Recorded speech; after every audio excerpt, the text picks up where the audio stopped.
Hey there. Yeah, I'm talking to you.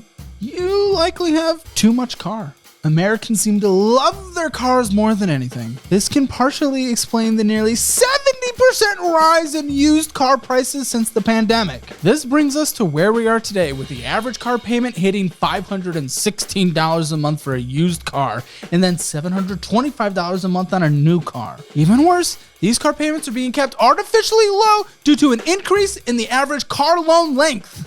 The average terms for these loans are 5.6 years for the used cars and 5.7 years for the new ones. That is way too long to have a loan on a depreciating asset. On top of that, the average used car is about $26,420 and the average new car is going for $41,000. This is entirely too much new car for the average American and cutting it close for many when it comes to used car costs. How much car can you afford?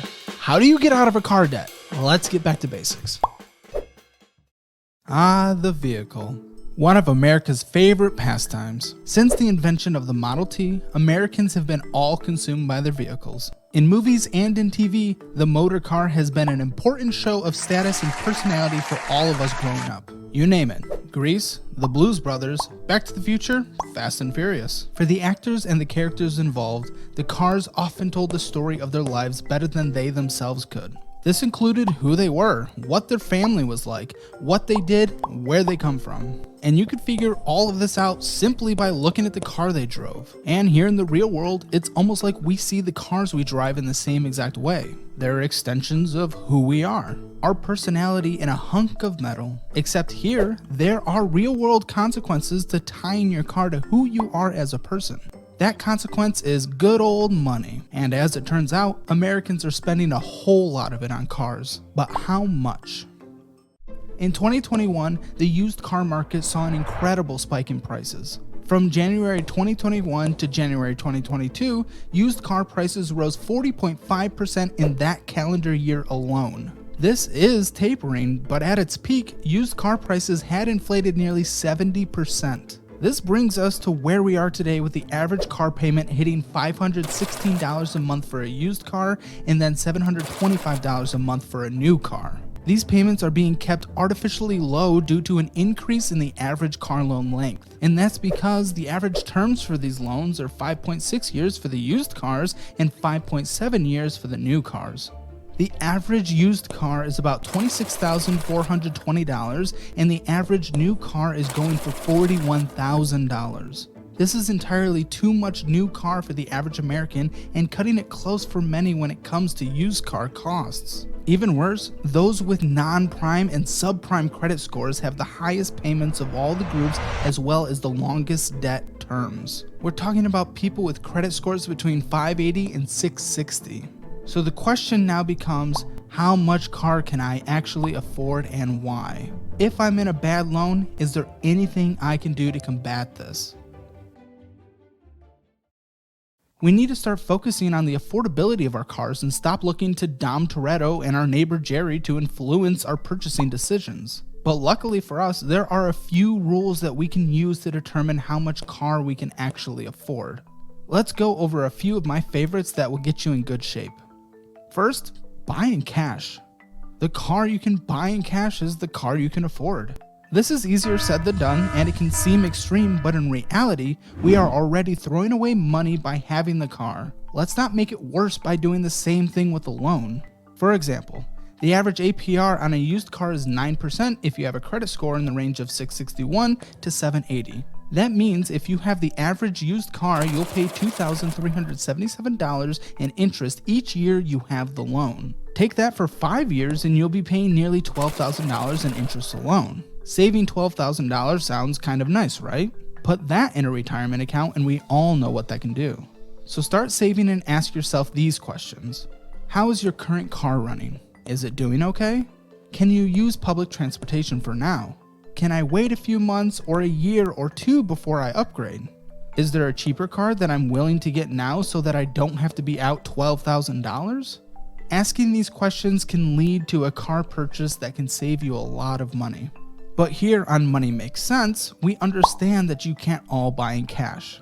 You may need a car now, or it can take too long to save. And frankly, you just might want something nicer. But luckily for all of us, there are rules that we can follow to keep our payments affordable and not ruin our financial lives. These rules generally focus on 3 areas. First is how much you're putting down on the down payment. Putting down more money helps you avoid going underwater. This happens when you owe more on the car loan than the car is actually worth. So if you sell the car, you'll still owe some of the money on the loan. For example, many cars lose 20% of their value within the first year. This means your $41,000 new car will be worth $32,800 in a year already, leaving you significantly underwater. This can be a precarious situation to be in. If life takes a turn and you are no longer able to make your car payments, then you have little ways outside of repossession to get rid of the car. Our next category is the length of the loan. It's important to know the length of the loan because the longer the length, the more interest you are likely paying.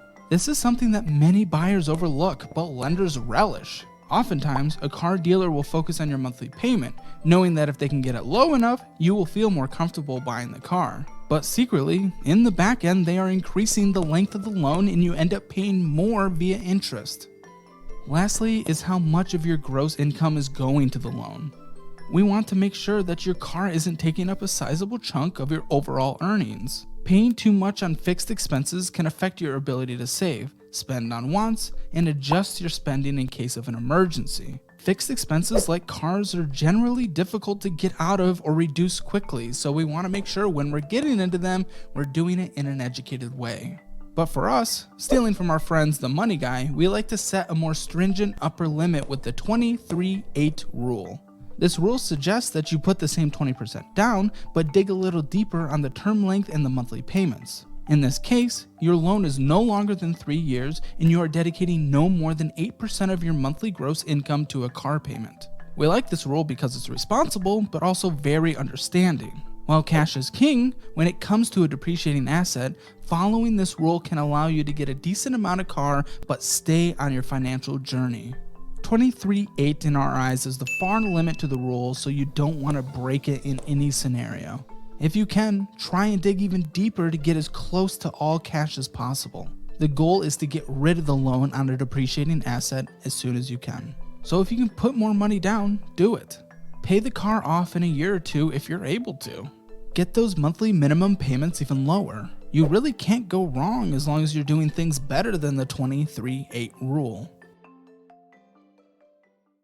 Now you have a few rules to follow in your toolbox, and that will leave you in a better financial shape than most Americans and do wonders for your future.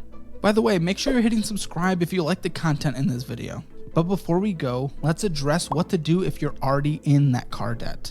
On this channel, we don't want to just help those who are looking to buy a car, but also those who are in a mess and need some help. While there isn't too much you can do, here are a few tips. First, consider selling the car. If you are in a position where you're not yet underwater on the vehicle, this could be a really good option. Thanks to the inflation of the car market in recent years, this could very much be you. Calculate how much you owe on the car and how much you can sell it for. If you can sell it for more than you owe, then do it. From here, ideally buy the car in cash, but if you can't, make sure it fits in the 23-8 rule. And if you're underwater on your car with the loan, consider saving up some cash to pay off the difference. Having too much car can be a huge risk in your financial life. Say you lose your job or your financial situation goes awry. You could find yourself cashless with a loan that you can't get rid of by selling the car. Another option is to refinance the loan. If you have a lower credit score, let's say below 660, improving it could save you thousands of dollars on your loan. By going up the ladder in the credit score game, you could save 2 to 4% on interest. Those savings will make a noticeable difference in your monthly payments and reduce some of the pressure on your car.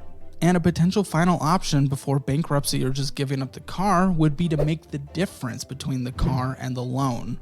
In this scenario, if you owe $30,000 on a car that's valued at $25,000, you could borrow $15,000, you could sell the car, preferably by private sale, use $5,000 of the $15,000 you borrowed to pay off the car loan in its entirety. Then from there, use the additional $10,000 to get a $10,000 car. Then, in whatever debt repayment strategy you're in, put that new $15,000 loan into whatever bucket it now falls in.